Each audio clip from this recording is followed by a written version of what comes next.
जहाँ तक पाकिस्तान का ताल्लुक है, उसकी प्रोफाइल दुनिया में बहुत बढ़ गई है इस 4 दिन के ऑपरेशन के बाद। और उसका कारण ये है कि दुनिया ने ये देखा है कि मिलिट्री कैपेबिलिटीज़ में पाकिस्तान जो है वो हिंदुस्तान का कॉम्पिटिटर है।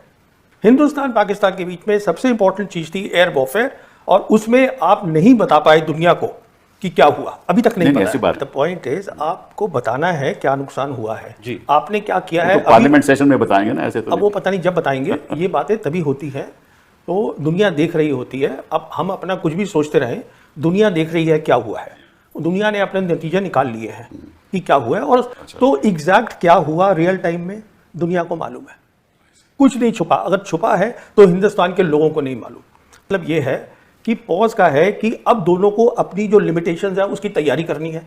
पाकिस्तान जल्दी से कर लेगा क्योंकि चीन उसको सब कुछ देगा। वो अब रिपोर्ट आ रही है कि वो आधे पैसे पे देगा, मैं कहता हूँ वो फ्री देगा, वो कोई पैसे नहीं लेगा, उससे हम घूमते रहेंगे। वो तो हम जब पाकिस्तान को लगता ही नहीं है कि आपके पास लड़ाई की काबिलियत है तो वो क्या करेगा। और काउंटर टेरर तो आप अपने एरिया में कर रहे हैं ना, यहाँ पे फेंस लगा के आप करते रहिए, 35 साल और करते रहिए। चीन उनके साथ है, पाकिस्तान कहीं नहीं जा रहा। ये जब मैं पैदा हुआ था तभी से सुन रहा था कि पाकिस्तान जो है वो टूटने वाला है। पाकिस्तान मेरे हिसाब से आज जियोपॉलिटिकल प्रोफाइल पाकिस्तान का बढ़ गया है। मेरे हिसाब से आज चीन साउथ एशिया पे छा गया है। देखिए कश्मीर की आप जो भी कह लीजिए कि यह हमारा हो गया, कश्मीर जो ओरिजिनल कश्मीर है उस पर आज चाइना भी बैठा हुआ है, पाकिस्तान भी बैठा हुआ है। तो आपसे पूछना चाहता हूं प्रवीण जी कि इन्होंने कहा कि अगर कोई और टेररिस्ट अटैक होगा तो it will be considered as an act of war, मतलब कि हम समझेंगे कि ये जंग चालू है और इसका हम जवाब देंगे। जवाब क्या देंगे और क्या ऐसा संभव है? देखिए टेररिस्ट अटैक होंगे, पाकिस्तान डिटर नहीं हुआ है, और जहाँ तक पाकिस्तान का ताल्लुक है उसकी प्रोफाइल दुनिया में बहुत बढ़ गई है इस 4 दिन के ऑपरेशन के बाद।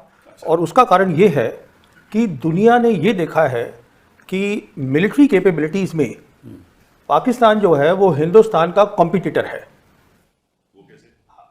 क्योंकि इस वाली जो हमारा उन्होंने देखा 4 दिन के अंदर, अब जैसे 6 और 7 की रात को जो सबसे इंपॉर्टेंट बात थी इस पूरे 4 दिन के ऑपरेशन की, वो था एयर अटैक्स।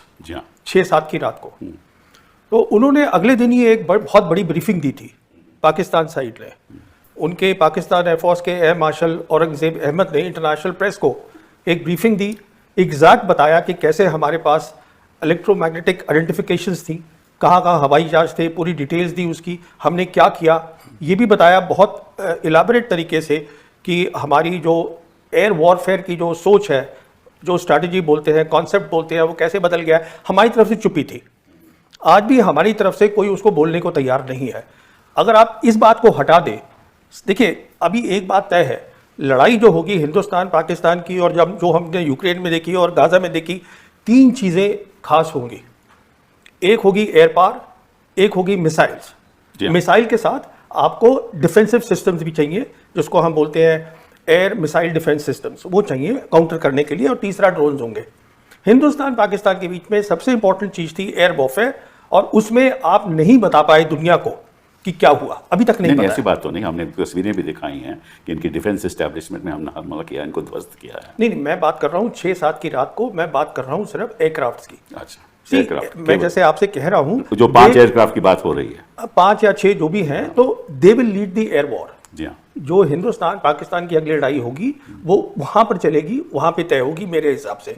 तो आप उसको नहीं बता पाए, दुनिया ने ये देखा है कि अगर आप वो नहीं समझा पाते हैं, दैट मीन्स पाकिस्तान जो है वो आपका कॉम्पिटिटर है। अनिल चौहान जी तो, I am sorry to interrupt, Anil Chauhan साहब ने तो कहा है कि हमारे कुछ राफेल हैं उन पे। नहीं, उसने कहा है कि नंबर की जरूरत। पहले एयर मार्शल भारती जो थे, उन्होंने भी जिक्र किया कि मैं इसका डिटेल नहीं दे सकते, लेकिन कॉम्बैट सिनारियो है, उसमें नुकसान होता है। द पॉइंट इज आपको बताना है क्या नुकसान हुआ है जी, आपने क्या किया है। पार्लियामेंट सेशन में बताएंगे ना, ऐसे तो अब वो पता नहीं जब बताएंगे। ये बातें तभी होती हैं तो दुनिया देख रही होती है। अब हम अपना कुछ भी सोचते रहें, दुनिया देख रही है क्या हुआ है, दुनिया ने अपने नतीजे निकाल लिए हैं कि क्या हुआ है। और अच्छा देखिए, मैं आपको एक मज़ेदार बात बताऊं, ये एक बहुत इंपॉर्टेंट बात है। वो ये है कि 4 ऐसे मुल्क हैं या 4 ऐसी जगह हैं जिनके पास पूरी दुनिया का सैटेलाइट है, what is called the constellation, round the clock they can see क्या हो रहा है दुनिया वो कौन सी 4 हैं? जीपीएस है अमेरिका का, जी हाँ, गलीलियो है यूरोप का, जी हाँ, ग्लोनॉस है रशिया का, और बेदू है चाइना का। अच्छा। और बेदू इन सब में से अच्छा है टेक्निकली, बिकॉज वो बहुत लेटेस्ट है, उसमें 45 सैटेलाइट्स है, किसी और में नहीं है। अच्छा। तो एग्जैक्ट क्या हुआ रियल टाइम में दुनिया को मालूम है, कुछ नहीं छुपा। अगर छुपा है तो हिंदुस्तान के लोगों को नहीं मालूम। अब आप ये कहना कि हमने उनका वहां पर जाके अंदर वो उसको एक वो एयर स्ट्रिप्स को हमने कर दिया, ठीक है कर दिया, ठीक है दैट्स फाइन, वो भी क्लेम कर रहे हैं हमने कर दिया। Key thing was the air war, आपने वो शुरू करी जंग, पर देखिए आगे क्या हुआ, लेसन दोनों सीख चुके हैं।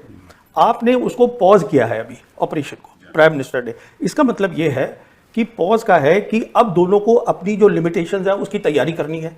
पाकिस्तान जल्दी से कर लेगा क्योंकि चीन उसको सब कुछ देगा।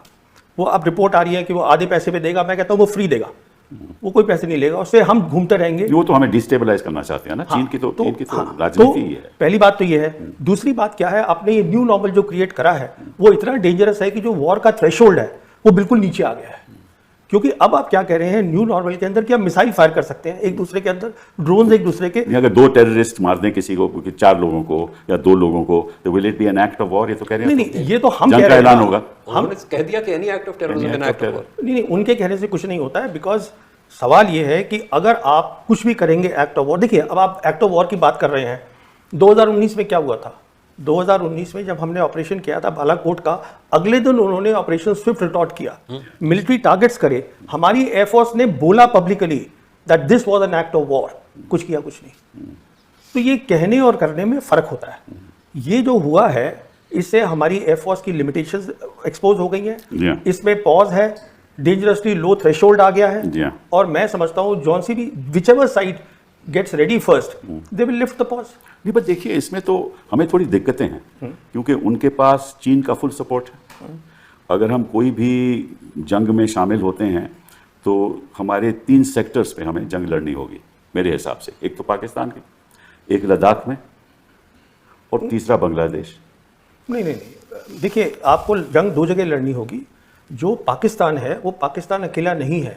It is what I have been calling for so many years, this is a one front reinforced war. China उसके साथ खड़ा है, सिर्फ हाथ नहीं दिखा रहा है। तो वो तो पूरा चाइना सपोर्ट कर रहा है। तो एक तो ये हो गया आपका। दूसरी जंग आपकी होगी कश्मीर के अंदर। अच्छा, जहाँ तक उनका ताल्लुक है, चाइना का ताल्लुक है, वो ये इंश्योर करेंगे जो आपकी एयरफोर्स है वो तकसीम रहेगी। जी हाँ, बिल्कुल। पर वो कुछ करेंगे नहीं, वो सिर्फ अपनी एक्टिविटी जो है वो बढ़ा देंगे, लड़ाई नहीं लड़ेंगे आपके साथ, वो आपको अपने लेवल का समझते ही नहीं है। और सब ये इससे एक और बात निकली, अब पूरी जो दुनिया है, अब हम कह रहे हैं कि साहब हम हाइफनेट हो गए हैं, हिंदुस्तान पाकिस्तान, आप खुद ही तो करते रहते हैं सारा टाइम। नहीं, हाइफनेट तो इसीलिए हुए हैं ना कि आपने जंग का जब इसका जवाब दिया ऐसी तरह से दिया, क्योंकि बाकी जो विश्व के देश हैं वो तो समझते हैं कि भैया ये दोनों परमाणु शक्तियां हैं इनके पास, ये तो कुछ भी हो सकता है। नहीं, देखिए तो परमाणु तो बात टेररिज्म की तो कहीं होती ही नहीं है, सारे विश्व में टेररिज्म की तो बात हुई नहीं। नहीं, देखिए परमाणु शक्ति को इतनी अहमियत नहीं देनी चाहिए, मैं समझता हूँ, क्योंकि कोई इतनी जल्दी न्यूक्लियर वेपन्स यूज नहीं करेगा। Conventional capabilities matter. जो जंग होती है कन्वेंशनल कैपेबिलिटीज मैटर, और उसमें वो दुनिया ने देख लिया है कि हमारे वो कॉम्पिटिटर है, वो हमसे कम बिल्कुल नहीं। 35 साल जब ये प्रॉब्लम शुरू हुई थी, ये प्रॉब्लम क्यों चलती रही है? क्योंकि हमारे पास कभी credible conventional war fighting capabilities थी ही नहीं। मिसाल के तौर पर चीन ईस्ट लद्दाख में बैठा है, हम क्या उसको बाहर फेंक सकते हैं? नहीं फेंक सकते। जब पाकिस्तान को लगता ही नहीं है कि आपके पास लड़ाई की काबिलियत है तो वो क्या करेगा? और काउंटर टेरर तो आप अपने एरिया में कर रहे हैं ना, यहाँ पे फेंस लगा के आप करते रहिए, 35 साल और करते रहिए।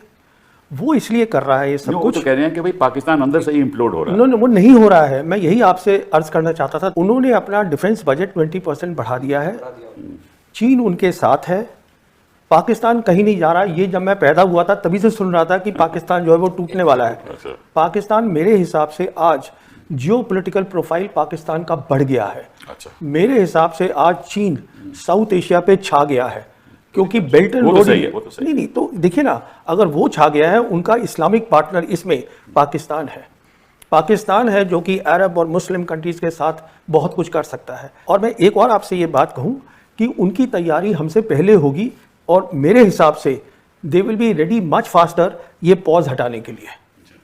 तो मैं समझता हूँ आप ये मान के चलिए कि after 1 year we are heading for a big trouble. ये इतना आसान काम नहीं है जो हमने किया है, ये ऑपरेशन सिंदूर, कि हम घुस के मारेंगे, घर में घुस के मारेंगे। You expose completely the limitations of the air force, जो आपकी मेन फोर्स है। आपने 2019 में की, आपने अब करी, तो अब आपके पास कहाँ जाएंगे आप सामान लेने के लिए? वो जल्दी से तैयारी करेगा, वो पाकिस्तान कहीं नहीं जा रहा है। This theory I have never. आप मुझे बताइए हम तैयारी कैसे करेंगे? देखिए हमारे देश के सामने जो समस्याएं हैं वो इतनी गंभीर हैं। मैं बताता हूं, कितना बजट बढ़ा लेंगे, और जब तक हमें जरूरत ही नहीं है बजट की। मैं बताता हूँ ना आपको, बताइए। मेन बात बहुत सीधी सी है। We need peace, peace for development, peace for deterrence building, peace for war fighting capability. आज पाकिस्तान का प्राइम मिनिस्टर 2 बार बोल चुका है कि आप सीज फायर की बात करिए और हमसे 3 मसलों पे बात करिए, Kashmir, water and the third they are talking of is what is the third one? They are talking of 3 things कि उस पे हम बैठ के बात, trade they want to talk. China का अभी vice foreign minister Sun Weidong was here in Delhi, he met up with the foreign secretary Misri. They से कि आप डायरेक्ट फ्लाइट शुरू करिएगा। कि कश्मीर की आप जो भी कह लीजिए कि यह हमारा हो गया, कश्मीर जो ओरिजिनल कश्मीर है उस पर आज चाइना भी बैठा हुआ है, पाकिस्तान भी बैठा हुआ है। नाजरीन, आखिर में मैं सिर्फ इतना ही कहना चाहूँगा कि ये बात आज पहली दफ़ा नहीं हो रही, लेकिन फ़र्क ये है कि आप ये बातें हम नहीं बल्कि खुद सामने वाले मान रहे हैं। बरसों से हमें यही सुनाया जाता रहा है कि पाकिस्तान कमज़ोर, पाकिस्तान टूटने वाला है, मगर वक्त ने बार बार साबित किया कि पाकिस्तान न सिर्फ कायम है बल्कि अपना मकाम भी बना रहा है। आज दुनिया आंखें बंद करके नहीं बैठी, सब कुछ बदल रहा है, टाइम भी देखा जा रहा है और हर मुल्क अपने अपने नताइज निकाल रहा है। ये बात समझने की है कि ताकत सिर्फ शोर मचाने से नहीं होती बल्कि अपनी सलाहियत, हिकमत अमली और इत्तेहादियों से होती है। हम जज्बात में आकर बात नहीं कर रहे, हम सिर्फ वही बात रख रहे हैं जो खुद सामने से कही जा रही है। दोस्तों, आज के लिए इतना ही। वीडियो पसंद आए हो तो लाइक करें, चैनल को सब्सक्राइब करें और ऐसी ही तजज़ियाती वीडियो के लिए हमारे साथ जुड़े रहें। इजाज़त दीजिए, अल्लाह हाफिज़।